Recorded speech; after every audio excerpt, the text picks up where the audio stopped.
Students, आज हम करेंगे नेक्स्ट टॉपिक जो कि है ग्रुपिंग ऑफ डेटा। अभी तक हमने एक्सरसाइज 5.1 है वो कर ली है। आई होप आप सबने कर ली होगी। फिर भी अगर आपको कोई डाउट है तो आप पूछ सकते हैं। तो जो नेक्स्ट है ग्रुपिंग ऑफ द डेटा, यानी कि जो आपके पास डेटा गिवन है आप उसकी ग्रुपिंग कैसे करेंगे, ठीक है, उसकी फ्रीक्वेंसी हम उसको किस तरह से ग्रुप करेंगे। तो उसके लिए सबसे पहले देखिए हम फ्रीक्वेंसी डिस्ट्रीब्यूशन टेबल है वो देखेंगे। तो उसके लिए क्या चाहिए आपको, तो उसके लिए हमारे पास कुछ ऑब्जर्वेशन यानी कि हमारे पास कुछ डेटा चाहिए, ठीक है। तो देखिए डेटा आपको बताया था कि जो भी इंफॉर्मेशन आप कलेक्ट करते हो in the form of the number is called data. जैसे आपकी क्लास में मैथ का मान लो टेस्ट हुआ, 50 मार्क्स का टेस्ट हुआ, तो उसके अंदर जो बच्चों ने मार्क्स ऑब्टेन करे हैं उन सभी की जब हम जो लिस्ट बनाते हैं वो क्या कहलाता है, डेटा कहलाता है, ठीक है। वो कैसा डेटा है कि 8th क्लास के बच्चों ने मैथमेटिक्स में के टेस्ट में कितने मार्क्स है वो ऑब्टेन करे हैं, तो वो हो गया डेटा, ठीक है। वो उस डेटा को आप जैसे कलेक्ट करते हो, जिस फॉर्म में कलेक्ट करते हो, वो कहलाता है हमारे पास रो डेटा। जैसे आपने लिख दिया कि रोल नंबर 1 को इतना है, 2 को इतना, 3 को, 4 को, 5 को, 6 को, इस तरह से ये हमारा इनिशियल यानी कि रोल नंबर वाइज हमने सभी बच्चों के जो मार्क्स हैं वो नोट डाउन कर लिए कि रोल नंबर 1 को इतना है, 2 को इतना है, 3 को इतना है, 4 को इतना है। तो ये कहलाता है हमारे पास रो डेटा, ठीक है। और जो मार्क्स है स्टूडेंट्स के, जैसे एक को मान लो 20 आया, 35, सेकंड को 35 आया, तो ये जो मार्क्स ऑब्टेन है ये कहलाती है ऑब्जर्वेशंस, ठीक है। जैसे ये 100 में से आए इन बच्चों को मार्क्स, तो ये सभी क्या है, इनके ऑब्जर्वेशन कहलाते हैं। और ये डेटा रोल नंबर वाइज जैसे लिख लिया, ये रो डेटा कहलाता है। जब इस डेटा को हम टेबल की फॉर्म के अंदर अरेंज कर देते हैं, ठीक है, जब टेबल की फॉर्म में इसको लिख देते हैं तो टेबल की फॉर्म में लिखते हैं, उसी को हम बोलते हैं फ्रीक्वेंसी डिस्ट्रीब्यूशन टेबल, ठीक है। तो फ्रीक्वेंसी का क्या मतलब, देखो फ्रीक्वेंसी डिस्ट्रीब्यूशन टेबल यानी कि टेबल की फॉर्म में इस डेटा को आपने लिखना है, लेकिन कैसे, फ्रीक्वेंसी वाइज डिस्ट्रीब्यूट करके। तो ये फ्रीक्वेंसी क्या होती है, तो कोई भी ऑब्जर्वेशन डेटा के अंदर जितनी बार आई है, ठीक है, जितनी बार वो ऑब्जर्वेशन आई है वो ही उसका क्या हो जाएगा, फ्रीक्वेंसी। जैसे मान लो 28 मार्क्स हैं, 10 बच्चों के आए हैं 28 मार्क्स, यानी कि 10 बच्चों ने टेस्ट में 28 मार्क्स लिए, तो 28 की जो फ्रीक्वेंसी है वो कितनी हो गई, 10 हो गई। 28 कितनी बार रिपीट हुआ है, 10 टाइम रिपीट हुआ है, तो वो उसकी क्या हो जाएगी, फ्रीक्वेंसी हो जाएगी, ठीक है। तो फ्रीक्वेंसी के अनुसार हम एक टेबल बना देंगे उस डेटा की, ठीक है, कि भाई 28 मार्क्स वाले 10 बच्चे हैं, जिनको 40 मार्क्स आए हैं वो 6 बच्चे हैं, 36 वाले 2 स्टूडेंट्स हैं, एंड 38 वाले 3 स्टूडेंट्स हैं, 45 वाले इतने स्टूडेंट्स हैं।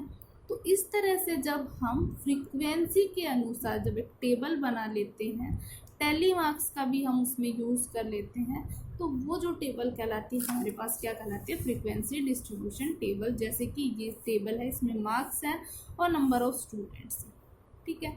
अब यहाँ पे देखिए जो 28 है उसकी फ्रीक्वेंसी क्या है, 4। क्यों, क्योंकि 28 है वो कितनी बार रिपीट हुआ है डेटा के अंदर, 4 टाइम्स, यानी कि 4 बच्चे ऐसे जिनको 28 मार्क्स आए। तो जो ऑब्जर्वेशन डेटा के अंदर जितनी बार रिपीट होगी वो ही उसकी क्या कहलाएगी, फ्रीक्वेंसी, ठीक है। उसके बाद आपने 7th क्लास में रेंज पढ़ा होगा कि रेंज क्या होती है।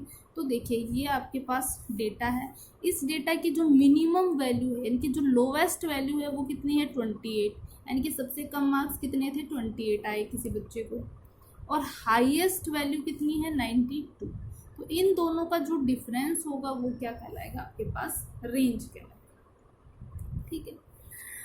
तो हमने ये टेबल है जो बना दी है, इस टेबल को हम बोलते हैं फ्रीक्वेंसी डिस्ट्रीब्यूशन टेबल, या सिंपली इसको फ्रीक्वेंसी टेबल यानी कि फ्रीक्वेंसी की टेबल है। और इसको किस तरह से हम, या लोवेस्ट से हाईएस्ट यानी कि सबसे पहले सबसे कम मार्क्स, फिर उससे बड़ा, उससे बड़ा, उससे बड़ा, ऐसे, या इसको उल्टा 92 से स्टार्ट करेंगे, 91, 87, इस तरह से, ठीक है। तो इसको या तो असेंडिंग ऑर्डर में या डिसेंडिंग ऑर्डर में हम ये टेबल है ये बनाएंगे। लेकिन ये टेबल देखिए हमारे पास ग्रुप्ड नहीं है, ठीक है। हमने इसके अंदर ग्रुपिंग नहीं करी, हमने इस टेबल जैसा ये डेटा था इसको एज इट इज़ यहाँ पे लिख दिया है, फ्रीक्वेंसी के अनुसार इसको लिख दिया। अब हम इसको देखो ग्रुप कैसे कर सकते। अब मान लो ये तो हमारे पास 25 ही स्टूडेंट था तो हमें इतनी सी टेबल। अब मान लो आपके पास 100 स्टूडेंट है, 200 स्टूडेंट्स हैं क्लास के अंदर, 200 स्टूडेंट्स है, उनके मार्क्स ऑब्टेन करके तो ये टेबल हमारे पास कितनी बड़ी बन जाएगी। ठीक है, ईच मतलब 1 से लेके 100 के बीच में कितने मान लो कितने ही मार्क्स होंगे। ठीक है, किसी को 36 भी आया होगा, 42, 33, 34, 28, 27, 64, यानी कि 100 मार्क्स हैं तो कितनी बड़ी टेबल बन जाएगी। ठीक है, 1 से तो उसको कंडेंस मतलब उस डेटा को हमें कंडेंस करने के लिए, यानी कि उसको इतनी बड़ी टेबल ना बने, उसको संभाल के रखना मुश्किल हो जाए, तो उस डेटा को कंडेंस करने के लिए हम क्या करेंगे, उसके ग्रुप बना लेंगे। ग्रुप कैसे बनाएंगे, ऐसे बना लेंगे कि भाई मान लो 50 मार्क्स का पेपर था तो 0 से लेके 10 तक 10 मार्क्स वाले कितने स्टूडेंट हैं, जिनको 10 से लेके 20 तक मार्क्स आए हैं वो कितने स्टूडेंट्स हैं, जिनको 20 से 30 के बीच में मार्क्स आए वो चाहे उसको 21 आया हो, जैसे आपका ग्रेडिंग सिस्टम नहीं करते हैं हम, जैसे 91 से 100 वाले के बीच में उसको A1 मिलेगा, चाहे उसको 91 आए हैं चाहे उसको 100 आए हैं, दोनों को A1 मिलेगा। ठीक है, जैसे आपका ग्रेड में डी ग्रेड वाला, डी के चाहे आपके 41 मार्क्स आए हैं चाहे आपको 49 आए, आपको मिलेगा डी ग्रेड।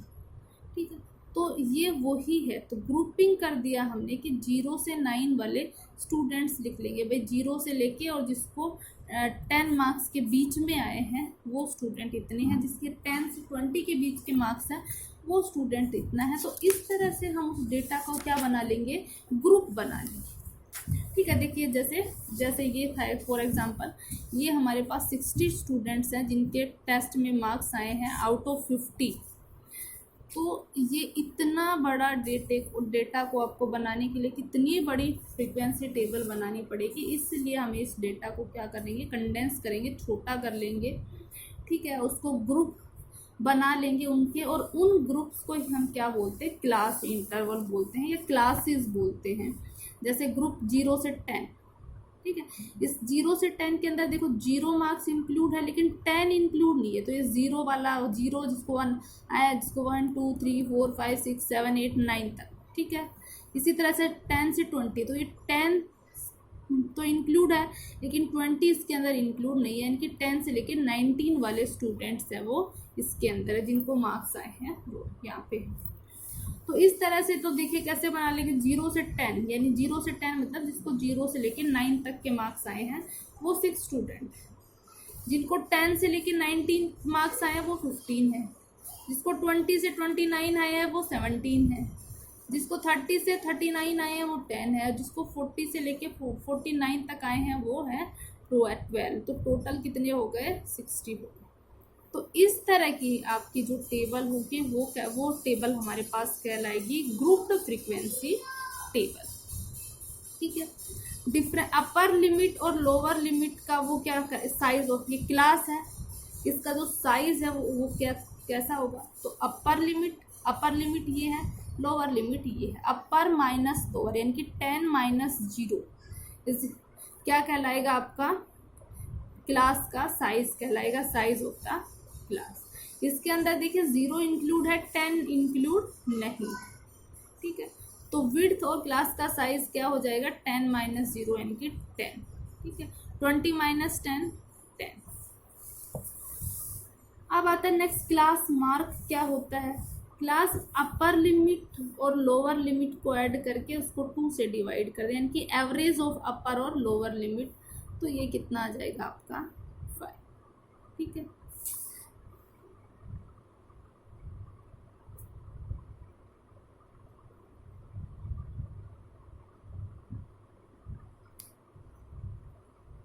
तो ये जो टेबल है आपके पास 5.2 है, ये जो इस टेबल को हम बोलते हैं ग्रुप्ड डिस्ट्रीब्यूशन है ये डेटा का, और इसको बोलते हैं ग्रुप्ड फ्रीक्वेंसी डिस्ट्रीब्यूशन। ठीक है। ये जो डिस्ट्रीब्यूशन है ये कंटिन्यूअस है, यानी कि लगातार है, कहीं से बीच में से ब्रेक नहीं होता। अगर आप इसको प्लॉट करेंगे ग्राफ पेपर पे तो इसका जो डिस्ट्रीब्यूशन है आपके पास एक कंटिन्यूटी में आएगा, लगातार आएगा, कहीं से भी ब्रेक नहीं होगा वो। तो आज इतना ही, बाकी नेक्स्ट करते हैं।